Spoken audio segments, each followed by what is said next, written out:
आज आपण पोहोचलो आहोत सिंगापूर शहरातील सिंगापूर देशामधील सेंटोसा बीचवर आणि एक सुंदर आणि आकर्षक हा बीच आहे। नागरिकांसाठी बसण्यासाठी इकडे सुंदरशी व्यवस्था केलेली आहे। किती स्वच्छता आहे। समुद्र किनारपट्टीवर ही स्वच्छता तुम्ही बघू शकता आणि समुद्र किनारपट्टीवर भारत देशातून विविध नागरिक या ठिकाणी आलेले आहेत। भारत देशातील प्रतिष्ठित नागरिकांची या देशाला भेट होत आहे आणि हे नागरिक या देशाचा अभ्यास करणार आहे। या समुद्रावर तुम्ही बघू शकता की पाणी किती स्वच्छ आहे। समुद्राच्या किनारपट्टीवर कुठलीही घाण किंवा कुठलाही कचरा साठलेला नाही।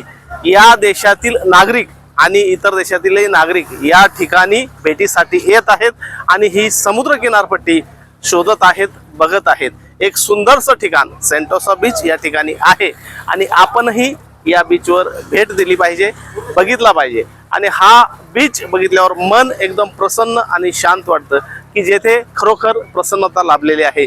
या बीचच्या बाजूला तुम्ही जर बघितलं तर नागरिक किती सुखद अनुभव घेत आहेत आणि बीचच्या कडेला एकदम सोयीस्कर बसण्यासाठी जागा ठेवलेली आहे। बीचच्या कडेला स्पेस आहे। नागरिक येथे कुठलीही दुर्घटना घडतील अशा पद्धतीने काही होणार नाही अशी नागरिकांची इथे काळजी घेतली जात आहे। बीच मध्ये पूर्ण स्वच्छता आहे आणि या ठिकाणी नागरिकांसाठी या देशातील शासनाने खूप प्रयत्न केलेले आहेत। हीच योजना आपल्या देशातही झाली पाहिजे।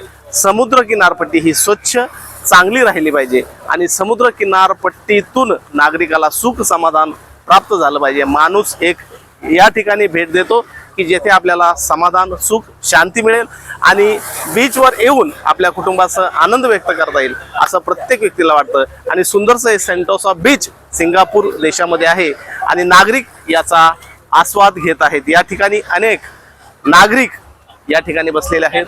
या ठिकाणी नागरिक बसलेले आहेत आणि वाटत नाही की एक समुद्र किनारपट्टी आहे। एक सुंदरशी आणि चांगली समुद्र किनारपट्टी या ठिकाणी आहे आणि अनेकांनी या ठिकाणी भेट दिलेली आहे।